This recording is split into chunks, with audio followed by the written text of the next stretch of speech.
प्यारे दोस्तों, कैसे हैं आप सब। मैं आशा करती हूँ कि आप सब अच्छे होंगे। मेरा नाम तमन्ना है। मैं आपके लिए आज बाइबल के एक ऐसे हीरो को लाई हूँ जिनके बारे में आप में से बहुत लोगों ने उनके बारे में सुना भी होगा और शायद नहीं भी सुना होगा। तो मैं इनके बारे में आपको सिर्फ इतना ही बताना चाहूँगी कि यह बाइबल के एक बहुत ही फेमस भविष्यवक्ता हैं। एक्साइटेड हो आप इसके बारे में जानने के लिए? तो आइए सुनते हैं एलिया की कहानी सुमी मैम की जुबानी। Praise the Lord. आप सभी का स्वागत है VBS 2022 में, और हम सब मिलकर सीख रहे हैं heroes of the Bible. Bible में बहुत सारे हीरोज़ हैं और हम उनमें से कुछ हीरोज़ के बारे में सीख रहे हैं। और आज जिस बाइबल हीरो की कहानी हम सीख रहे हैं वो है एलिया ऑन माउंट कार्मेल। एक बार एलिया नबी ने करमेल पर्वत पर बहुत अद्भुत एक कार्य किया था। उसके बारे में आज हम एक कहानी सीखेंगे। और ये कहानी कौन सी पुस्तक में है? पुराने नियम के पहले राजाओं अध्याय 18 में। अब जब एलिया का समय था, एलिया के समय में उस राज्य में बहुत अकाल था। अकाल की अवस्था में परमेश्वर ने उसका बहुत ध्यान रखा और कई रीति से उसे भोजन पहुंचवाया। अब एक दिन परमेश्वर ने एलिया से कहा, तुम जाकर अहाब राजा से मिलो और उसके बाद मैं इस अकाल को यहाँ से हटा दूंगा और वर्षा भेजूंगा। अब जब एलिया जाकर अहाब राजा से मिला तो अहाब ने कहा, हे इज़राइल के सताने वाले, क्या तू ही है? तब एलिया ने उससे अहाब से कहा, मैंने इज़राइल को कष्ट नहीं दिया, परंतु तू ही ने और तेरे पिता के घराने ने दिया है। तुम यहोवा की आज्ञाओं को टालकर बाल देवताओं की उपासना करने लगे। अब अहाब तुम सारे इज़राइल को और बाल के 450 नबियों और अशेरा के 400 नबियों को मेरे पास करमेल पर्वत पर इकट्ठा कर लो। अब अहाब ने भी ये बात सुन ली और अहाब ने सारे इज़राइलियों को बुला भेजा और नबियों को करमेल पर्वत पर इकट्ठा किया। एलिया सब लोगों के पास आकर कहने लगे, तुम कब तक दो विचारों में लटके रहोगे? दो विचार क्यों कहा बच्चों? दो विचार क्यों कहा? क्योंकि इज़राइल किसके बच्चे हैं? इज़राइली किसके बच्चे हैं? परमेश्वर यहोवा के बच्चे हैं। पर अब वो किसकी सेवा करने लगे? वो बाल देवी देवताओं की सेवा करने लगे। इसीलिए एलिया ने उनसे कहा, तुम दो विचारों में कब तक लटके रहोगे? यदि यहोवा परमेश्वर हो तो तुम सब लोग परमेश्वर के पीछे ही हो लो। अगर तुम बाल को मानते हो तो बाल के पीछे। अब एलिया ने कहा, यहोवा के नबियों में मैं ही केवल रह गया हूँ। तो एक तरफ अकेला कौन है? एलिया, और दूसरी तरफ 450 बाल के नबी। तो ये अगर हम एलिया को हीरो मानेंगे तो हम क्यों मानेंगे कि जब एक भीड़ पूरी अलग खड़ी है और उसमें से हम सच्चा परमेश्वर है ना, जब सब झूठे ईश्वर की उपासना कर रहे हैं तो अकेला एलिया ही था जो परमेश्वर की आज्ञा को मानता था, परमेश्वर की आराधना करता था। अब एलिया ने बाकी नबियों से कहा और सब वहाँ जो थे कि 2 बछड़ों को लाया जाए। 2 बछड़ों को लाया जाए, एक बछड़ा परमेश्वर यहोवा के वेदी के लिए रखा जाएगा और दूसरा बछड़ा बाल देवता के लिए। तो पहले 2 बछड़े लाने के बाद पहले बाल देवताओं के नबियों ने एक बछड़ा अपने लिए चुन लिया और दूसरा बछड़ा एलिया ने चुन लिया। अब इनको उस सबने तैयार किया। ये भेंट चढ़ाने जा रहे थे, उसको तैयार किया गया। पर जब भेंट चढ़ाते हैं तो भेंट को आग लगानी होती है। तो आग के लिए तो कुछ उस समय जो होता था, अभी घर में आप जानते हैं आग से, स्टोव में आग लगाना है तो किससे लगाते हैं, माचिस से या लाइटर से।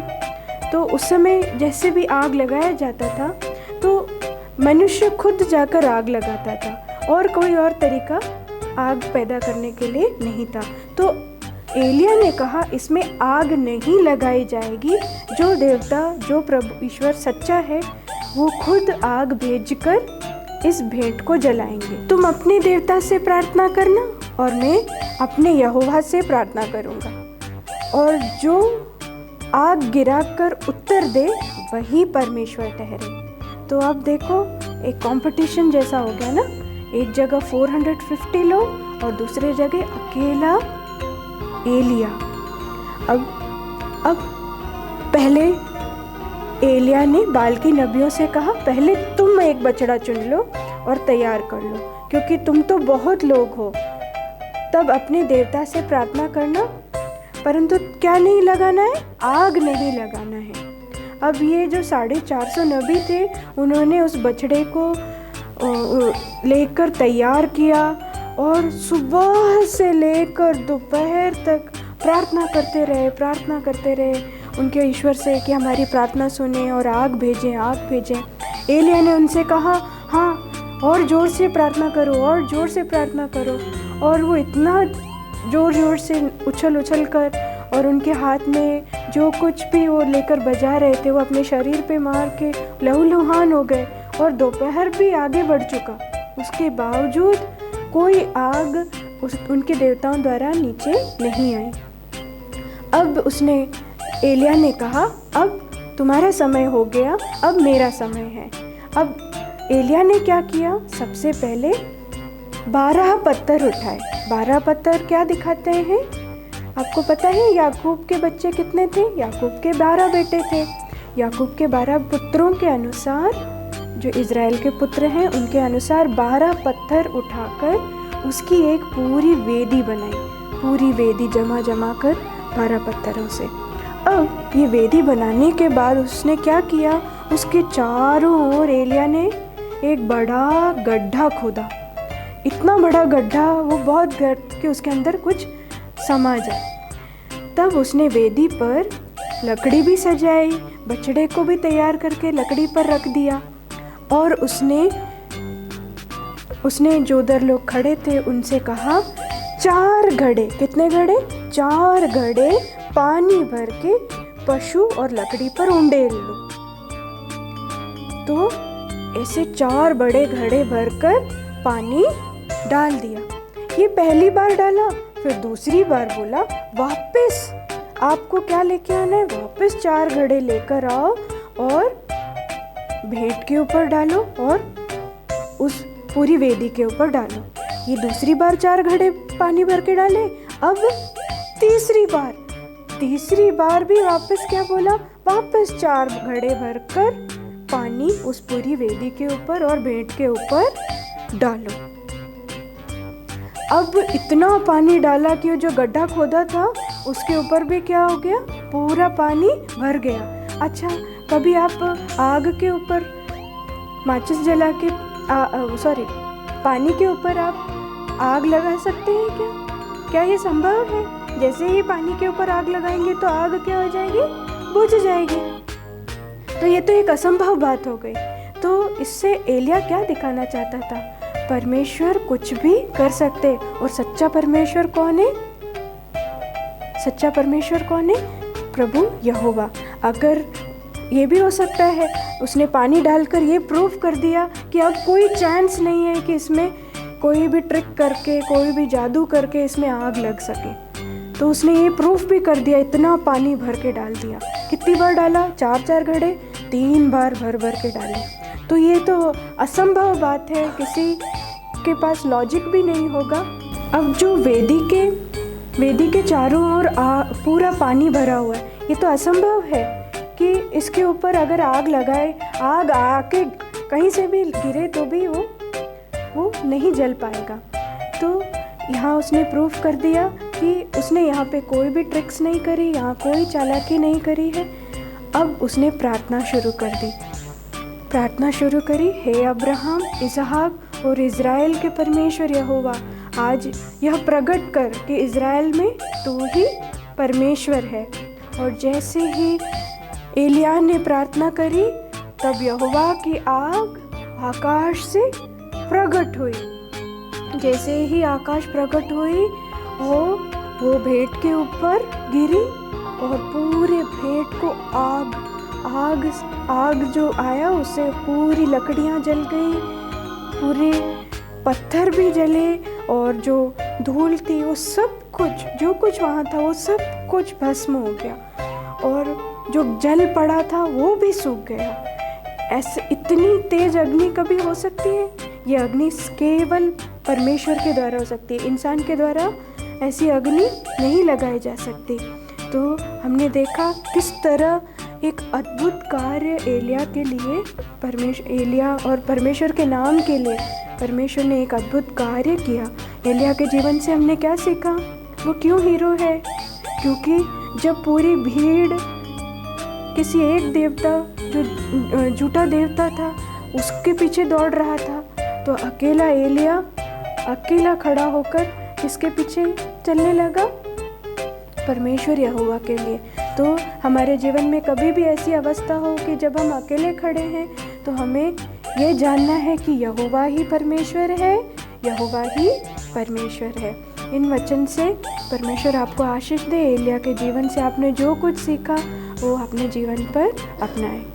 Thank you. वाह, कितनी प्यारी और कितनी सामर्थ्य कहानी सुनी हमने।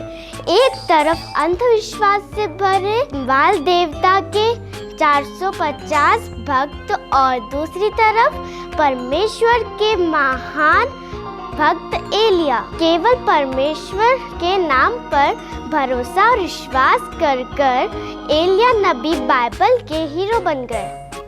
ठीक ऐसे ही हम भी परमेश्वर को अपने जीवन में पहला स्थान देकर हम परमेश्वर के हीरो बन सकते हैं। अब ये समय है मेमोरी वर्ड्स का। आज का वचन है पहला राजा 18:39, फर्स्ट किंग चैप्टर 18 वर्स 39। तो दोस्तों, आप रेडी हो मेरे साथ वचन बोलने के लिए? यह देखकर सब लोग मुंह के बल गिरकर बोल उठे, यहोवा ही परमेश्वर है, यहोवा ही परमेश्वर है। तो आइए हम प्रार्थना करते हैं। धन्यवाद करते हैं पिता आज के सुंदर दिन के लिए, जिसमें आपने हमें ये मौका दिया कि हम आपके इतने सामर्थी हीरो एलिय्याह के बारे में सीख पाए। हम विनती करते हैं कि हम हमेशा अपने जीवन में पहला स्थान आपको ही दे। यीशु मसीह के महान नाम से मांगते हैं, आमीन। तो दोस्तों, जैसा कि आपको पता है कि कल हमारा art and craft activity day है, तो उसके लिए जिस स्टेशनरी की ज़रूरत है वो आपके सामने स्क्रीन पर आएगा। उसे आप जल्दी से लिख लीजिए और नोट कर लीजिए। तब तक के लिए keep watching heroes of the Bible only on Philadelphia Kids channel. Bye bye.